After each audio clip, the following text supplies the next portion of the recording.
सोबत या ठिकाणी उपस्थित असलेल्या राज्याच्या पर्यावरण मंत्री आणि आमचे नेते गोपीनाथरावजी मुंडे यांचा समर्थ वारसा चालवणाऱ्या पंकजाताई मुंडे, आमचे मित्र युवा नेते धनुभाऊ मुंडे, आमदार सुरेश धसजी, मोनिकाताई राजळेजी, जयदत्त अण्णा क्षीरसागर, भीमरावजी धोंडे, भानुदासजी मुटकुळे, शंकर देशमुख, योगेशजी क्षीरसागर, त्रिविक्रमानंद शास्त्रीजी, स्वामी विश्वेश्वरानंदजी महाराज, मंचावर उपस्थित सर्व मान्यवर आणि या ठिकाणी उपस्थित सर्व माझ्या भगिनी आणि बंधूंनो,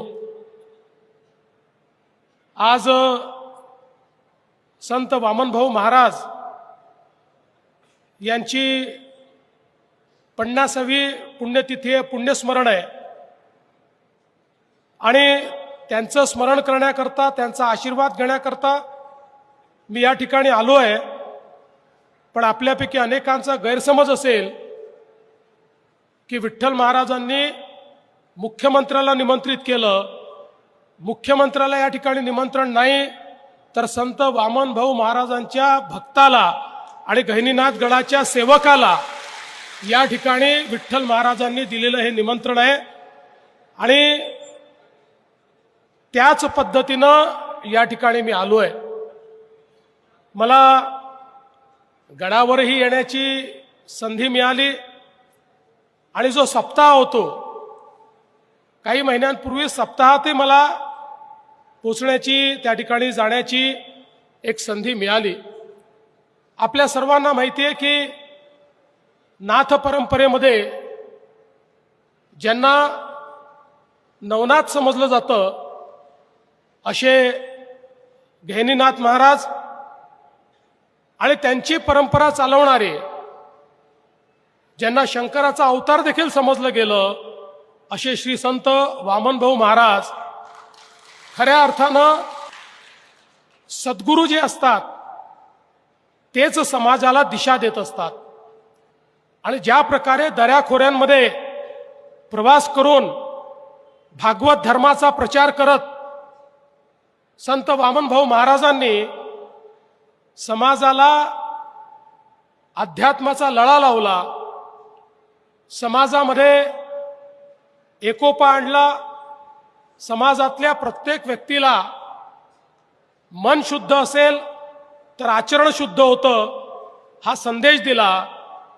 आणि अगदी चोरांनाही पोटभर जेवण करून तू जा आणि अशा प्रकारचा उपदेश दिला की शेवटी ते चोर चोरी सोडून त्या ठिकाणी माळकरी झाले।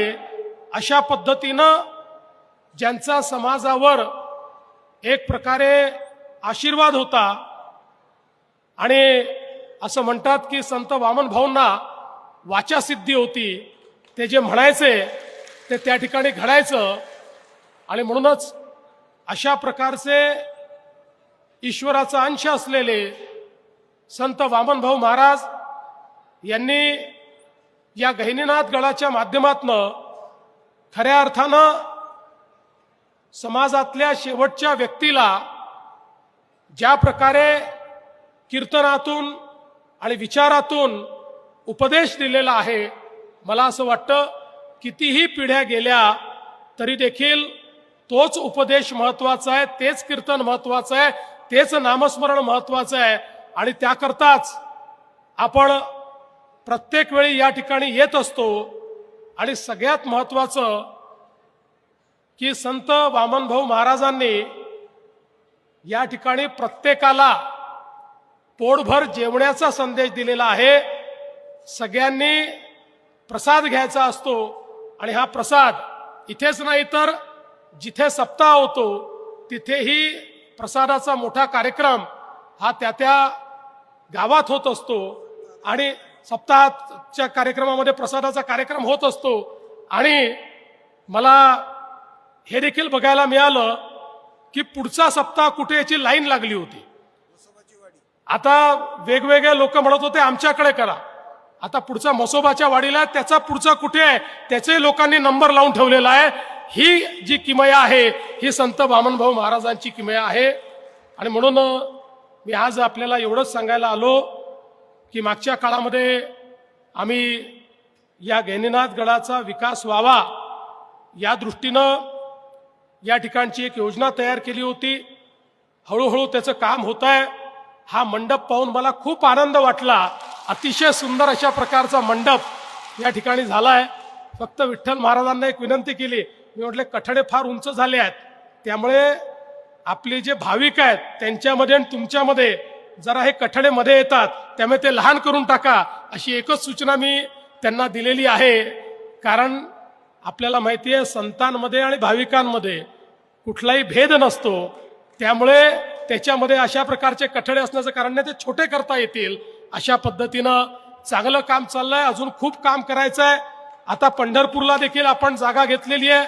त्याही ठिकाणी आपण जी काही वारीच्या वेळी आता आपल्याला त्या जागा झालेली आहे. आणि मी आपल्याला एवढंच आश्वस्त करतो की पंढरपूरचा एक रस्ता करायचा आहे. विठ्ठल महाराजांनी मला वारंवार सांगितलेलं आहे की पालखी मार्ग जो इथनं जातो तो मार्ग झाला पाहिजे. तो मार्ग देखील आपण करू. आणि त्याचसोबत मी आश्वस्त करतो की या गडाचा अनुयायी म्हणून गडाशी संबंधित जी जी कामं असतील त्या सगळ्या कामांची जबाबदारी मी घेतलेलीच आहे. मी असेल, आमच्या पंकजाताई असतील, धनुभाऊ असतील, सगळे आमदार असतील, आम्ही सगळे मिळून निश्चितपणे या ठिकाणी ही सगळी कामं पूर्ण करू. आणि मी जसं सांगितलं, मुख्यमंत्री म्हणून नाही तर या गडाचा एक अनुयायी म्हणून प्रत्येक वर्षी जेव्हा जेव्हा संधी मिळेल तेव्हा तेव्हा या ठिकाणी येतच राहील आणि संत वामनभाऊ महाराजांचा आशीर्वाद घेतच राहील हा विश्वास देतो. पुन्हा एकदा संत वामनभाऊ महाराजांचा या ठिकाणी आशीर्वाद घेतो. त्यांच्या आशीर्वादाने सन्मार्गाने चालण्याचं आणि प्रत्येकाच्या जीवनामध्ये परिवर्तन करण्याचं बळ हे आम्हाला प्राप्त हो अशी त्यांच्या चरणी प्रार्थना करतो. विठ्ठल महाराजांचे देखील या ठिकाणी त्यांनाही मी प्रणाम करतो. आपल्या सर्वांना प्रणाम करतो आणि माझं बोलणं संपवतो. धन्यवाद.